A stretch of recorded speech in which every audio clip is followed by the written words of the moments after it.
I work with REACH. I'm a student volunteer. It's kind of about crime prevention, trying to reach out to the community and be able to experience all these different networking connections and being able to see that our community is improving. And the work of REACH is to try to help coordinate a lot of activities amongst a lot of stakeholders. REACH is a safety initiative, but it's more than that. It's not about preventing crime. It takes a holistic approach, and it's about health and well-being and connections. REACH is bringing people together to share their areas of expertise and provide an opportunity for them to benefit from the work that each other is doing. We've been doing this in Scotland. We treat violence as a public health issue. A key component of that is about people working together. It's about collaboration. It's not about new services or more money or extra things. It's about saying, look, there are lots of services we already deliver, and if we deliver them together, if we coordinated how we deliver them, it would be a much, much better service. We'd have better outcomes. And REACH do that.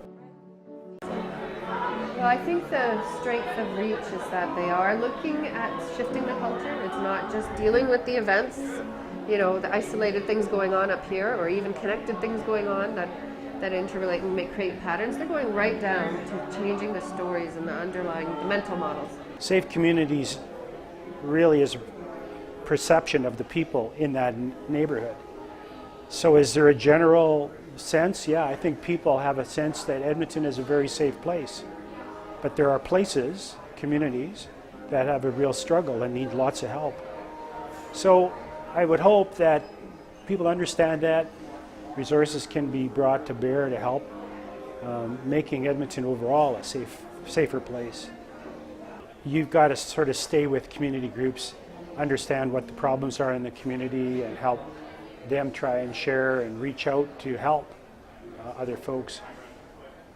I just do my small part as a community person, and also I am in the last course of my Citizens Police Academy, and that made me realize this is a 13-session course. It's really the final stage of it.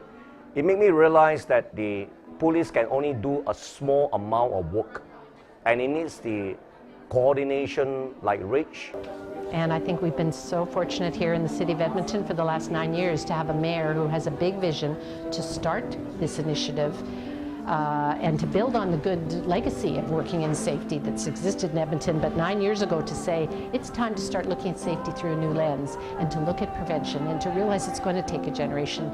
So to have a mayor and leadership from City Council with that vision is such a gift. And Organizations tend to work in silos.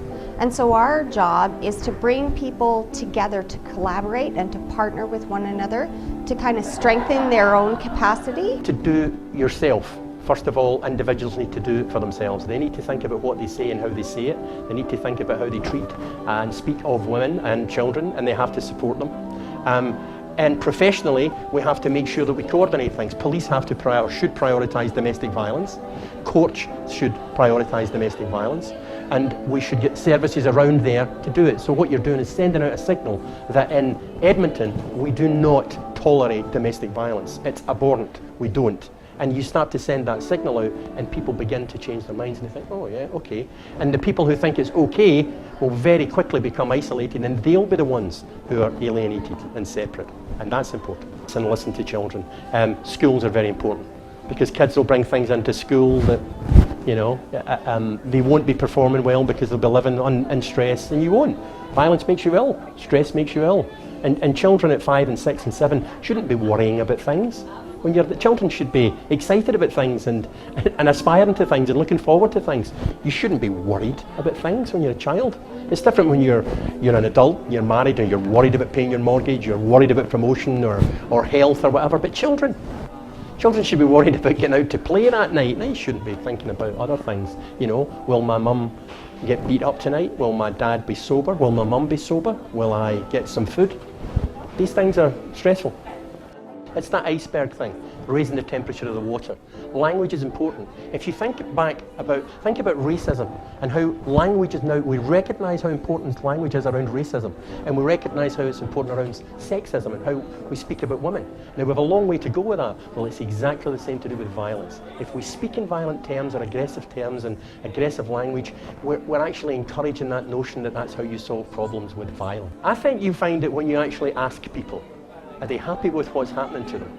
Because if people have a reason and they understand why they're here and why they're living and they've got some purpose in what they're doing, the how's not important. They will do that. It's when people have no hope. It's when people feel alienated. It's when people feel they're not connected. They don't care. So therefore they don't become involved. But now that I'm actually a part of the organization, I see the difference that they're doing. So if we show people this difference, that would basically bring people into helping us out. People will come to Reach and say, how are you doing this? How did you get people around the table? How do you share information? How did you reach out? What are the sort of things that you can do? And there's lots of practical things around the world. We think we're all different. We're not. The issues are the same wherever we go. And so you look to see what's there. If it works and it's been evaluated, do it. Just do it. So what I see is that once people, at a certain point, they will connect. And there you are. I want to see everyone, including my grandchildren and great-grandchildren, having an opportunity to dream big and to live those dreams. And that will certainly happen.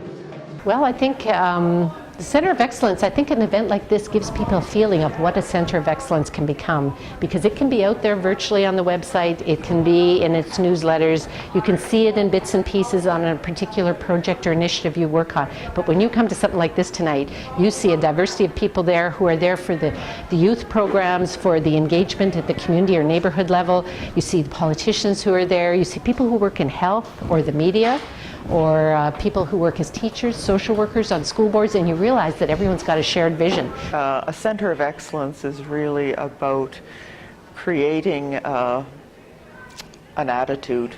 It's creating expectations, and it's creating people's new habits, new behaviors that will be excellent in all that they do. Reach actually bring people together to do it. It's not an easy thing to do, and it will take some time to do it. But they seem to have some good people in place. I've been at some good meetings, met some really great folk who are switched on to doing the right thing, committed to doing the right thing. And I think that amazing people do amazing things. It's not always strategies. In fact, it's never strategies. It's never policies. It's people. People make the difference.